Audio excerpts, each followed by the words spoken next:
जय श्री कृष्ण। ईश्वर की कृपा सबों पे बनी रहे। आप सबों का स्वागत और हार्दिक अभिनंदन है। इस चैनल के माध्यम से हम सनातन धर्म के विषयों पर सरल भाषा में चर्चा करने का प्रयास करते हैं। इसका मूल उद्देश्य है कि इन विषयों पर लोगों में अभिरुचि बढ़े, खासकर युवा वर्ग में, और इन विषयों को और जानने की इच्छा प्रबल हो। अब हम श्रीमद् भगवद गीता पर चर्चा को आगे बढ़ाते हैं। श्रीमद् भगवद गीता, जिसे आम बोलचाल की भाषा में गीता के नाम से भी जाना जाता है, महाभारत के भीष्म पर्व का हिस्सा है। इसमें भगवान श्री कृष्ण और अर्जुन का संवाद है और यह संवाद महाभारत के महासंग्राम के ठीक पहले युद्ध की विभीषिकाओं को देखकर मानसिक रूप से परेशान हो गए अर्जुन को भगवान ने ज्ञान के रूप में दिया। इसमें कोई 700 श्लोक हैं और ये 18 अध्यायों में विभक्त। इसे विद्वान और ज्ञानी लोग विश्व का सर्वश्रेष्ठ ग्रंथों में से एक मानते हैं। ये माना जाता है कि ये मानव जीवन के समस्त पहलुओं पर विवेचना करता है और इसके बताए हुए ज्ञान मानव जीवन को एक उचित राह दिखाते हैं। गीता के 18 अध्यायों को मूल रूप से 3 भागों में बांटा जा सकता है। अध्याय 1 से अध्याय 6 तक भगवान ने कर्म का ज्ञान दिया। अध्याय 7 से 12 तक भगवान ने भक्ति के बारे में बताया और अध्याय 13 से अध्याय 18 तक तत्व ज्ञान दिया। श्री भगवान पहले 6 अध्यायों में अर्जुन को कर्म के बारे में समझाते हैं, व्याख्यात करते हैं, निष्काम कर्म की सलाह कर देते हैं, यानी कर्म फल की इच्छा के बिना कर्म करने को कहते हैं। आत्मा के अनश्वरता और शरीर के नश्वरता के बारे में बताते हैं। मन द्वारा इंद्रियों को बस में करने के लिए समझाते हैं और इसको करने के लिए योगारूढ़ होने की सलाह देते हैं। भगवान आगे अध्याय 7 से 12 तक में भक्ति का ज्ञान देते हैं। ईश्वर के शक्तियों को यानी परा या उच्च शक्ति और अपरा यानी निम्न शक्तियों को व्याख्यात करते हैं। बताते हैं कि इन्हीं दोनों शक्तियों के मेल से सृष्टि की रचना हुई है। भगवान अनेकता में एकता समझाते हैं और अपना विश्व रूप दिखलाते हैं जिसमें सब समाहित है। भगवान भक्ति के विषय में बतलाते हैं, श्रद्धा को बहुत महत्वपूर्ण बताते हैं, ईश्वर पे संपूर्ण समर्पण की सलाह देते हैं। अभी तक हम लोगों ने अध्याय 1 से 12 तक पे संक्षिप्त चर्चा कर ली है।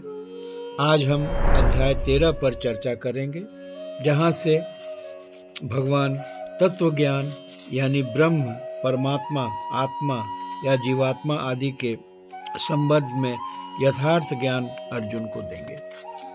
श्री भगवान अध्याय 13 में अर्जुन को क्षेत्रज्ञ के साथ साथ प्रकृति, पुरुष और चेतना के बारे में बतलाते हैं। आगे के अध्यायों में भगवान प्रकृति के गुणों सत, रज और तम पर चर्चा करते हैं, परमेश्वर के स्वरूप को बताते हैं, दैवी और आसुरी प्रवृत्ति पर चर्चा करते हैं और प्रकृति के तीनों गुणों का प्रभाव क्या होता है ये समझाते हैं। अंतिम अध्याय यानी अध्याय 18 में भगवान अपने द्वारा दिए गए समस्त ज्ञान को पुनः संक्षेप में समझाते हैं और अर्जुन को स्वेच्छा से अपने न्यायोचित कर्म करने की सलाह देते हैं, पर अंतिम फैसला अर्जुन पर छोड़ देते हैं।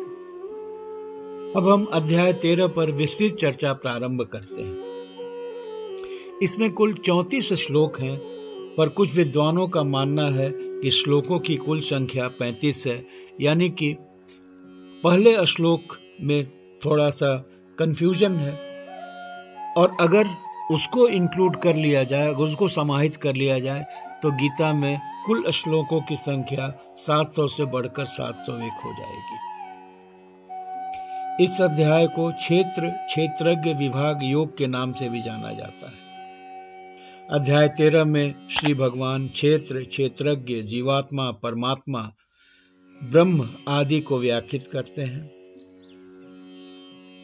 अब देखें तो भगवान इन सब विषयों पर चर्चा पहले के अध्यायों में कर चुके हैं, पर उन्हें और अच्छे से स्पष्ट करते हैं। क्षेत्र और क्षेत्रज्ञ को सामान्य बोलचाल की भाषा में अगर समझें तो क्षेत्र को खेत के रूप में समझा जा सकता है, कुरुक्षेत्र यानी कुरुओं का खेत।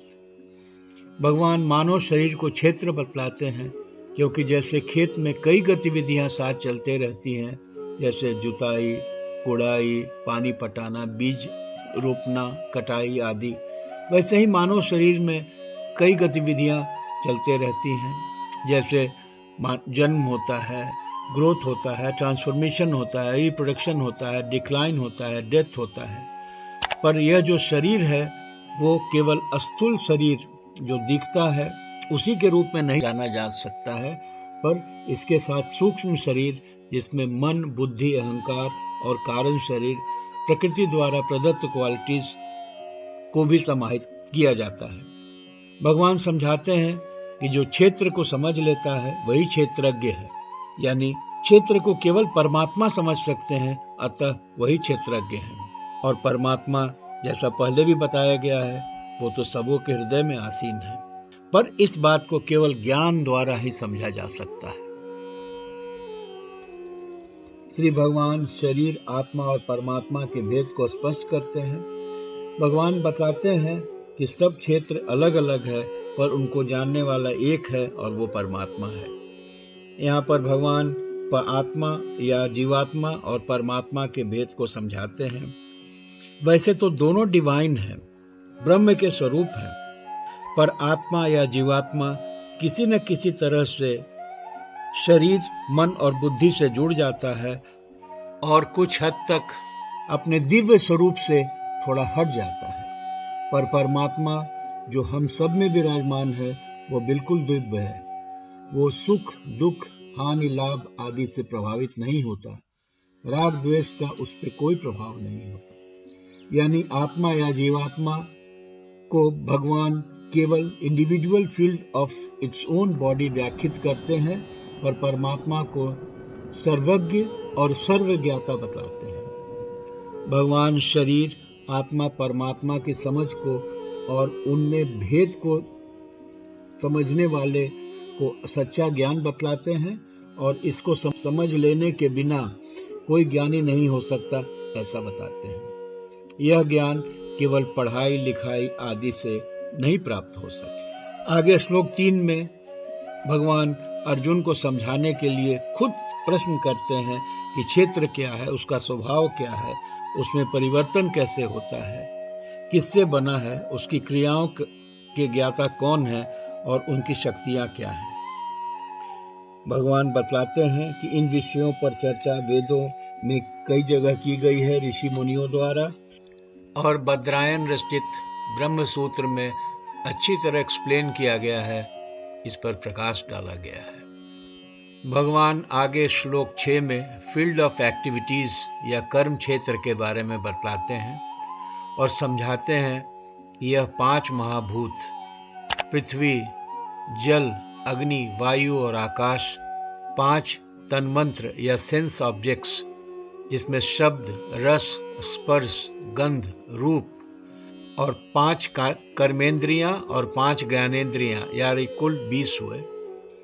इसके अलावा मन, बुद्धि और अहंकार और प्रकृति जो ओरिजिनल और प्राइमरी सब्सटेंस है, जिसमें कि मोरल, साइकोलॉजिकल, इमोशनल और फिजिकल एस्पेक्ट ऑफ रियलिटी है, उसे भी सम्मिलित किया जाता है। अब यह स्वाभाविक प्रश्न है कि सेंस ऑब्जेक्ट को क्यों शामिल किया गया। देखा जाए कि हम सब सपने में रहते हैं तो देखते हैं कि जबकि हमारा स्थूल शरीर रेस्ट में है, फिर भी हम सपने में फील करते हैं, स्वाद लेते हैं, सुगंध लेते हैं, इसलिए इसे भी फील्ड ऑफ एक्टिविटी में शामिल किया गया है। भगवान यह भी बताते हैं कि कर्म क्षेत्र में शरीर तो सम्मिलित है, पर इसके अलावा चेतना, इच्छा शक्ति, कामना, द्वेष, सुख, दुख को भी कर्म क्षेत्र का हिस्सा समझा जाता है। भगवान आगे श्लोक 8 से 12 तक समझाते हैं क्षेत्रज्ञ का ज्ञान कोई इंटेलेक्चुअल एक्सरसाइज नहीं है, पर इसको जानने के लिए हृदय का पवित्र होना जरूरी है, और इसके लिए नम्रता, आडंबरों से मुक्ति, अहिंसा, क्षमा, सादगी, गुरु की सेवा, मन और शरीर की शुद्धता, दृढ़ता, इंद्रिय विषयों के प्रति उदासीनता, समभाव, ईश्वर के प्रति अनन्य भक्ति, एकांत में रहने की इच्छा, आध्यात्मिक ज्ञान में स्थिरता आवश्यक है। भगवान इन सब को ज्ञान घोषित करते हैं और बाकी जो इसके प्रतिकूल है, जो इनके प्रतिकूल है, उन्हें अज्ञान बताते हैं। भगवान यह भी बताते हैं कि केवल ब्रह्म ही जानने योग्य है और इसके जानने के बाद तो कुछ भी शेष नहीं रह जाता। भगवान यह भी बताते हैं कि ब्रह्म ही विश्व को चलाते हैं और हमें उनको समझने के लिए व्यापक ज्ञान की आवश्यकता होती है। भगवान के लिए कुछ भी असंभव नहीं है, वो सर्वव्यापी हैं, उनके कोई एट्रीब्यूट नहीं है, वो अनअटैच्ड है। श्री भगवान श्लोक 16 से आगे में बताते हैं कि भगवान सभी के अंदर और बाहर हैं, सभी चर और अचर में हैं, वो दूर भी हैं और बहुत पास भी हैं। वैसे तो उन्हें विभक्त नहीं किया जा सकता, पर वो सभी जीवों में विभक्त हैं, वो सबों के जनक हैं। भगवान अज्ञानता और अंधकार से अलग हैं। He is the knowledge, the object of knowledge and goal of knowledge. भगवान के असल स्वरूप को केवल उनके असल भक्त ही समझ पाते हैं। श्लोक 20 में भगवान बताते हैं कि उनकी दो विभूतियां हैं, प्रकृति या माया जो भगवान का मटेरियल नेचर है, जो अनकॉन्शियस एक्टिविटी है, और दूसरा पुरुष जो आत्मा का स्वरूप है, यह एक इनएक्टिव कॉन्शियसनेस है। ईश्वर परम पुरुष है। अब भगवान श्लोक 21 से आगे आत्मा या जीवात्मा और परमात्मा के संबंध में बताते हैं।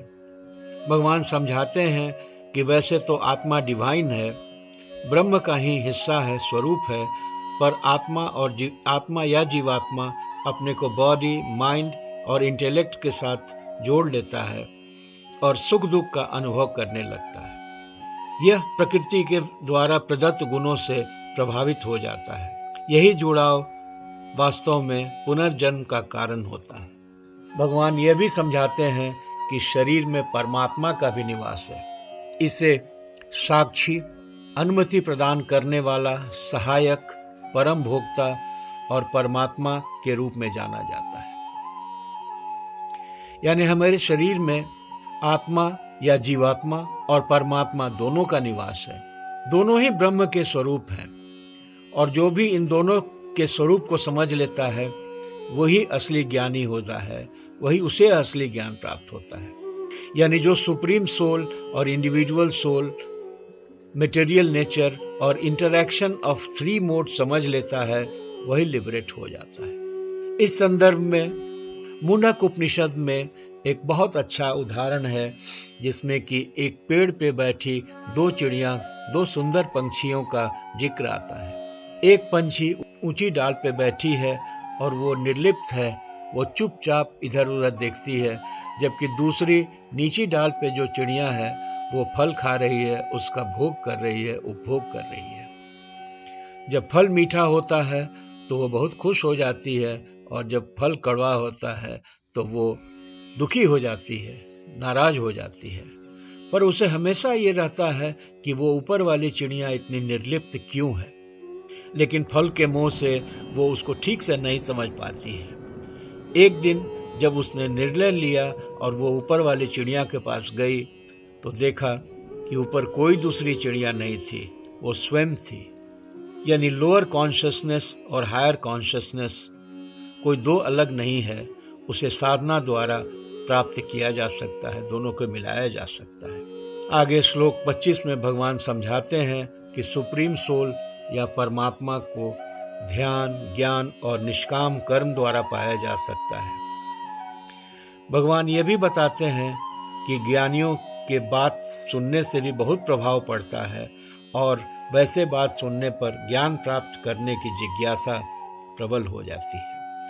अब भगवान आगे समझाते हैं कि जो चर और अचर दिखता है वो सब क्षेत्र और क्षेत्रज्ञ के संयोग से ही है। यही समझना वास्तव में सच्चा ज्ञान है। वो ज्ञानी ही समझ लेते हैं कि परमात्मा हमेशा आत्मा के ही साथ। भगवान अंत में बताते हैं कि जैसे सूर्य पूरे ब्रह्मांड को प्रकाशित करता है, वैसे ही आत्मा या इंडिविजुअल सोल पूरे शरीर को प्रकाशित करता है। सब रहते अगर आत्मा शरीर का साथ छोड़ देता है तो शरीर अशक्त या मृत हो जाता है। किसी विधि से आत्मा के निकल जाने के बाद शरीर को जीवित नहीं किया जा सकता। यानी अगर समझा जाए तो जिस ज्ञान से बॉडी और नोअर ऑफ द बॉडी को समझ लिया जाता है, वही परम ज्ञान है। जय श्री कृष्ण।